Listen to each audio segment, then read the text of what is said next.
नाटक रायगडाला जेव्हा जाग येते, अंक 3, प्रवेश पहिला. शके 1601, इसवी सन 1679 डिसेंबर.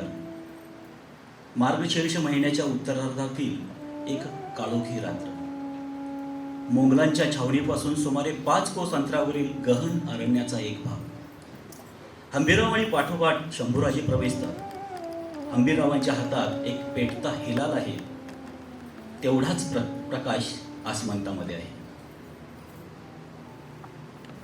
बस बस हंबीरराव, यापुढे आम्ही एक पाऊल देखील उचलणार नाही. छावणी सोडून अशा अपरात्री आम्ही इतक्या दूर आलो तेच का? इतकी डर कशा पैराजे? आमच्या कमरेला समशेर आहे तोवर आम्हाला कोणाचीच डर नाही. पण हाकनात दगाफटका झाला तर ठीक आहे, ठीक आहे. आपण इथंच बातचीत उरकू. एकूण आपल्या हिशोबी आपण अजून आम्हाला दुश्मन लेखता तर राजे. अद्याप पुरा भरोसा वाटत नाही. दोस्त आणि दुश्मन सारखेच. आम्हाला आता कोणावरच भरोसा उरला नाही. त्यातून हंबीरराव, तुम्ही तर छत्रपतींचे चाकर. माफ करा राजे.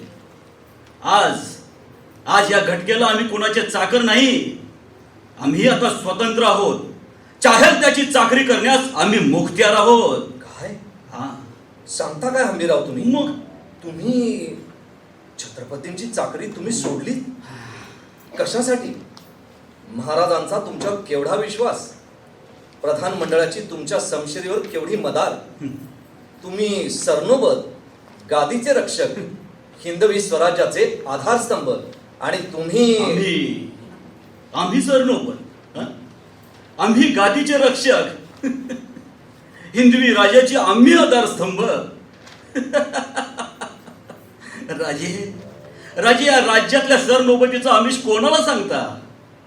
तुमचे महाराज उद्या आम्हाला पंतप्रधानकीची वस्त्र देखील खुशीने बहार करण्यास तयार होते. पण भरपणियात बुडल्या जहाजावर दर्या सारंगाचा किताब कोण खालाची पत करेल? तुमच्या बोलण्याचा मतलब साफ आहे राजे. आज ना उद्या दिल्लीपती शहनशाह आलमगीर दक्षिणेच्या स्वारीसाठी खाली उतरणार. ही काळ्या दगडावरची रेग आहे, रेग. आणि दिल्लीपतीच्या अपाट सेनासागरापुढं छत्रपतींच्या मुठभर मावळ्यांचं काय पाड लागणार राजे? म्हणून कोणता पोक्त विचार केला तुम्ही सरनोबत? पोक्त विचार? पोक्त विचार असा केला की मोगलांच्या सामर्थ्याशी टक्कर घेऊन जान गमावण्या परीस आपण छत्रपतींच्या गादीशी बेशुक फितुरी करावी, असंच ना? फितुरी? हो राजे अपरात्री कोणाला सुगावा लागू न देता चोरट्याप्रमाणे आम्ही पळालो नाही गडावरून. राज रोज महाराजांना सांगून सवरून आणि मुजरा ठोकून गडाच्या महाद्वारातून दिवसा ढवळ्या बाहेर पडलो आहोत आम्ही.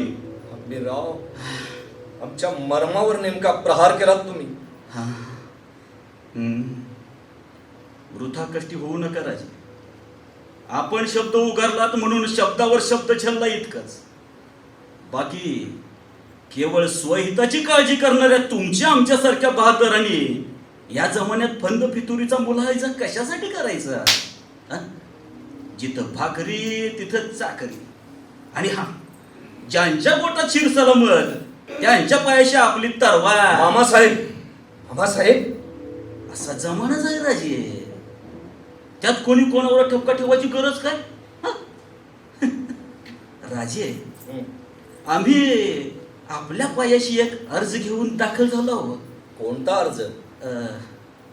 आमच्या समशेरीची कदर राखून आपण खान साहेबापाशी आमची शिफारस करावी. आणि नाही हंबीरराव, ते होणे नाही. का? आपण आमच्यावर एवढी गैरमर्जी करावी अशी कोणती कसूर आमच्या हातून घडली राजे? हा मर्जी गैरमर्जीचा सवालच नाही मामासाहेब. मग तुम्हाला काय सांगू, कसं सांगू? शहाणे असाल तर आल्या पावली माघारी जा. माघारी? हो. ते आता शक्य नाही. पण राजे, आमची पक्की खात्री आहे काय की आपण खान साहेबापाशी आमच्यासाठी शक टाकला तर जरा. नाही हंबीरराव, मोगल आमचा शब्द मानित नाही. काय? खान साहेबांचे आणि आमचे संबंध आता सरळ राहिले नाहीत. संबंध सरळ राहिले नाहीत? होय. म्हणजे हंबीरराव, दिलेर खानाची आणि आमची परवा बाचाबाची झाली. बाचाबाची? हो. छे छे छे छे राजे, ही गोष्ट गैर घडली. पण निदान शहाजादी तरी? तेही आमच्याबद्दल बेपर्वा झालेले दिसतात. ओ, हा तर्क कशावरून बांधलात राजे? कशावरून? दिलेर खानाच्या उत्तम वर्तनाबद्दल आणि गैरकृत्याबद्दल शेकडो फिर्यादी आम्ही शहजाद्यांकडे मुद्दे माराशी धाडल्या. बर. पण आमची भेट घ्यायला उभ्या वर्षात त्याला सवडच झाली नाही. छे छे छे छे राजे, असा गुस्सा उपयोगी नाही. तुम्ही जाणलं पाहिजे की शहजादा साहेब कामगिरीत गुंतले आहेत. आणि आणि तुम्ही म्हणाल तेव्हा तुमच्या भेटीसाठी दौड करायला शहजादे काय आपले थोडे चाकरच आहेत? मग काय आम्ही दिलेर खानाचे चाकर आहोत असा शहजाद्यांचा समज झालाय की काय? आश्रितांच्या तोंडी ही मगरूर भाषा शोभत नाही राजे. कोण म्हणतो आम्ही मोगलांचे आश्रित आहोत म्हणून? रागावू नका राजे, पण खान साहेबावर एवढा गुस्सा होण्या इतपत त्यांनी तुम्हाला असा कोणता धोका दिला? आणखी कोणता धोका द्यायचा बाकी ठेवलाय? छत्रपतींच्या मुलकाला हात लावायचा नाही असा शहजाद्यांचा आणि आमचा करार झाला होता. पण दिलेर खानाने आम्हाला न पुसता भूपाळगडाला वेढा घातला. आमच्या नावाचा गैरवापर करून गडाचा कब्जा घेतला. 700 निरापराध माणसांचे हातपाय तोडले. पण राजे, पाठोपाठ आथणीवर फौजा दाडल्या, बाजारपेठ लुटली, बायका पोरांची देखील कत्तल केली, इज्जत घेतली. आणि हे सारं आमच्या नावानिशी. आणि तुम्ही पुसता आहात खान साहेबांनी तुम्हाला कोणता धोका दिला? एवढ्यावरून आपण इतकी डोक्यात राग घातली? राजे राजे, परक्यांच्या मुलकावर हल्ला केला म्हणजे असले मामूली प्रकार घडायचे? परक्यांचा मुलूक? कोणाला सांगतात परक्याचा मुलूक म्हणून? आम्हाला? आम्ही या मातीत खडलो, या भूमीतल्या पाण्यावर पोचलो, या मुलखातल्या माणसात आम्ही लहानाचे मोठे झालो. मुलूक शहजाद्यांना परका असेल, दिलेर खानाला परका असेल, आम्हाला नाही. आंबेराव, इथे कत्तली झाल्या तर त्याचा बदला आम्ही त्यांच्या मुलकावर घेतल्याशिवाय राहणार नाही. छे छे छे राजे, रागाच्या भरात आपल्याला भूल पडली. राजे राजे, आपण मोगलांच्या गोटात सामील झाला आहात. छत्रपतींचा आणि आपला काडी मात्र संबंध उरला नाही. मोंगल तेवढे आपले आणि आणि तमाम हिंदू तेवढे परके. ही याद राजा जयसिंग प्रमाणे आपण देखील यापुढे चाकती ठेवली पाहिजे राजे. बोलून चालून चाकरी आहे ही. भूल चाकरी तुम्हाला पडली आहे हंबीरराव, भूल शहजाद्यांना पडली आहे. आम्ही कोण ते आम्हाला पुरतं ठाऊक आहे. मनसबदारीच्या चतकोरासाठी आम्ही रायगडाकडे पाठ फिरवली असा समज झाला असेल. तुम्ही भलत्या भ्रमात आहात. मग सप्तहाजारीसाठी आपण मोगलांच्या छावणीत दाखल झाला नाही राजे? बिलकुल नाही. हा? आम्हाला शहजाद्यांची मदत हवी होती. मदत? हो. आणि ती कशासाठी? आम्ही आमच्यासाठी स्वतंत्र राज्य पैदा करणार होतो. छत्रपतींच्या डोळ्यासमोर आम्ही स्वराज्याचं तोरण बांधणार होतो. काय? शंभूराजे काय चीज आहे ते आम्ही अष्टप्रधानांच्या डोळ्यात झणझणीत अंजन घालून त्यांना दाखवणार होतो. आणि आणि त्यासाठी शहजादे मोगली फौजेचा आपल्याला वापर करून देतील अशी आपली अटकल होती. तर आंबेराव, तसा करारच झाला होता आमच्या. करार? हो. असले करार नव्हे म्हणजे राजकारणातले डावपेच असतात हे मी आपल्याला सांगायला हवं असं नाही राजे. डावपेच? खरंय. शहजाद्यांनी आम्हाला वर्षभर नुसत्या शब्दांवर घोळत ठेवलं. त्यावरून ते आम्हाला पुरतं कळून चुकले हंबीराव. तर मग आता आपला काय मनसूब आहे राजे? शहजादे जर आमच्या तक्रारीची दाखल घेणार नसतील तर आम्ही खुद्द बादशाहांकडे दाद मागणार आहोत. आणि बादशाह सलामत आपल्या फिर्यादीची दाद घेतील असा समज आहे आपला?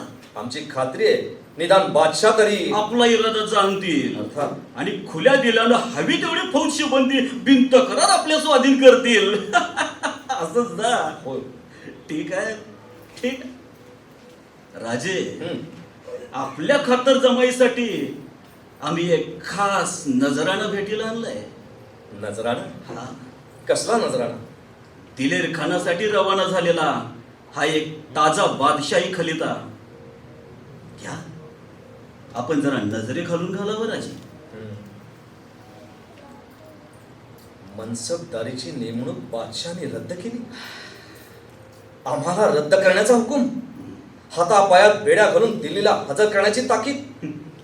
बेईमान, दगाबाज, हिम्मत असेल तर अंगाला हात लावा आमच्या. हळू राजे हळू. मोंगलांच्या मुलखात उभे आहोत आपण. म्हणून काय मी ही दगाबाजी सहन करू? त्याखेरीज दुसरा कोणता मार्ग आहे आपल्या पुढे आता राजे? खरंच दुसरा कोणता मार्ग आहे? हंबीरराव, हंबीरराव, ईश्वर साक्ष खरं सांगा, हा खलिता तुमच्या हाती आलाच कसा? त्यासाठी ईश्वराची आण कशाला? राजे, हं, धाड घालून आम्ही हा खलिता मधल्या मध्येच हस्तगत केलाय. काय धाड घालून? मग तोही हा खलिता मधल्यामध्ये? हंबीरराव, हे एवढं सहज कशासाठी? मोगलावर तुमचा फार विश्वास. हं? तुमचा भ्रम निराश करण्यासाठी हे साहस करण्या वाचून आम्हाला गत्यंतरच नव्हतं राजे. म्हणजे हंबीरराव, तुम्ही माफ करा राजे, आम्ही अद्याप छत्रपतींचेच चाकर आहोत. मगा बोललो ती फितुरीची भाषा ही केवळ बतावणी होती राजे. पण हंबीरराव, तुमच्या बतावणीला आम्ही सपशेल फसलो. राजे, कोणाच्याही बतावणीला फसाल अशा सरळ दिलाचे आहात आपण. आपली काय अपेक्षा आहे हंबीरराव? राजा, आम्ही आपल्याला परत घेऊन जायला आलो आहोत. परत? हा, कुठं? त्या रायगडावरील अंधार कोठडीत? दिलेर खानाच्या छावणीत तरी या परीस आपला कोणता मालमरातब राखला जाणार आहे? हा? खलिता नाहीसा झाला असला तरी खलिता आणणारे सांडी स्वार यवना छावणीत दाखल झाले असतील राजे. त्याची आम्हाला तमा नाही. काय? आमच्या वेडेपणाचं प्राश्चित्य आम्हाला भोगलंच पाहिजे. पण पण महाराज आपल्याला सजा देतील असं आपण का मानता? आपल्यापेक्षा आम्ही आमच्या वडिलांना जास्त चांगले ओळखतो हंबीरराव. महाराजांच्या वतीनं आपल्याला सुरक्षिततेबद्दल आम्ही आपल्याला शब्द देतो राजे. वाटल्यास बेल भंडार उधळून. तुमच्या शब्दावर आमचा विश्वास आहे हंबीरराव. मग त्यासाठी बेल भंडारा इरेला घालायची काहीच गरज नाही. पण आमचं सहज अंगावर बेतल्यावर केवळ जीवाच्या भयानं माघारी फिरणं आमच्याकडून होणार नाही. राजे, राजे, हा सर्वनाश आपण कशासाठी मानला आहात? सर्वनाश नव्हे, मग तर काय? हा आमचा नाश आहे. काय? तोही सर्वनाश टाळण्यासाठी. प्रसंगी आमचा नाश पत्करण्याचा देखील आम्ही निश्चय केला हंबीरराव. राजे, आपल्या या निश्चयानं महाराजांना केवढा धक्का बसेल त्याची किमान जरा. आम्हाला पुरी कल्पना आहे हंबीरराव. मग पण आबासाहेबांना तुम्ही जाऊन एक आमचा निरोप सांगा. दौलतीचा लोभ आम्हाला कधीच नव्हता आणि आजही नाही. रामराजांसाठी आमचं युवराजपद आम्ही खुशीनं सोडतो आहोत. राजे, होय, आमचं भांडणे आबासाहेबांची नाही, मासाहेबांची नाही, रामराजांशी तर नाहीच नाही. मग काय अष्टप्रधान आणि सरकारहून यांच्याशी? त्यांनी आमचा दुस्वास केला, आम्हाला वृथा कष्टी केले. पण त्यांच्याशी देखील आमची दुश्मनी नाही. निदान आज या घटकेला तरी आहे त्यांच्याबद्दल आमच्या मनात वैरभाव उरला नाही. मग मग राजे, भांडण आहे तरी कोणाशी आणि कशासाठी? आमचं भांडण आमच्याशीच आहे हंबीरराव. काय? चंद्रासाठी हट्ट घेणाऱ्या आमच्या वृत्तीशी आहे. राजे, पदोपदी आम्हाला लोळू पाहणाऱ्या क्रूर नीतीशी आहे. एकाकीपणाचा शाप देणाऱ्या आमच्या कम नशिबाशी आहे. आबासाहेबांसारखा थोर पिता लाभूनही आम्हाला करंटे ठरवणाऱ्या आमच्या दुर्दैवाशी आहे. राजे, आमचं बोलणं आपल्याला समजत नाही, होय ना? सोडून द्या आमचे शब्द मामासाहेब. आबासाहेबांच्या पोटी आम्ही जन्म न घेतो तर फार बरं होतं. निदान या वयात आमच्याकडून त्यांना हे कष्ट तरी पोचले नसते. हंबीरराव, आमच्या या कमनशिबी तळहातावर लिहिलं आहे फक्त मनस्ताप. आणि आमच्या संबंधितांना आमच्याकडून पोचणार आहेत ते केवळ कष्ट आणि कष्ट. नको नको हंबीरराव, आमच्यासाठी आपण अशी माया सांडू नका. आपण खुद्द आबासाहेब, आपण आलात, जातीनं आलात. शंभू, शंभूबाळ. आबासाहेब,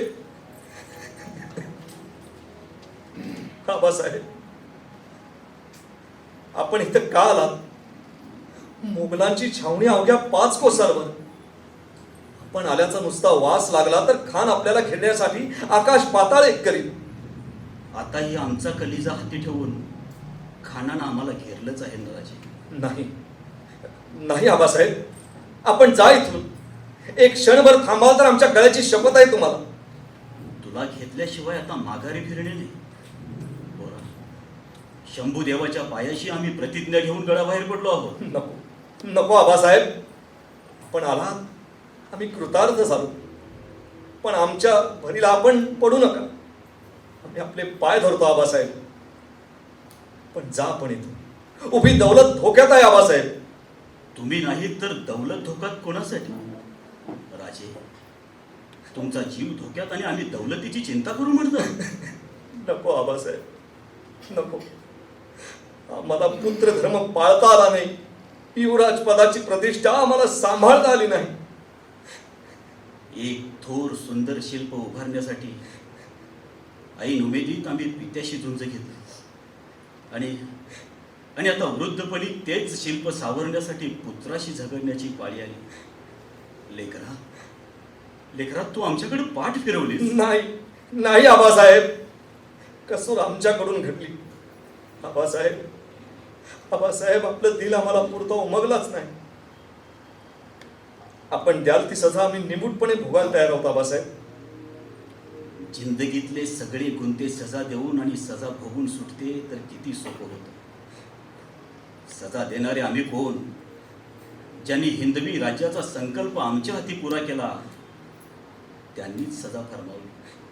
राजे, तुम्हाला आणि आम्हालाही 1 वर्षपर्यंत अशी सजा पुरेपूर भोगली. भूक तहान हरपली, झोप उडाली, अहो रात्र तुमच्या काळजीचे चटके चोचले. शिवाजीचा पोर मोगलांनी फितवून नेला, या बेइज्जतीची दुनियेत धिंड निघाली. ती देखील निमूटपणे भोगली. राजे,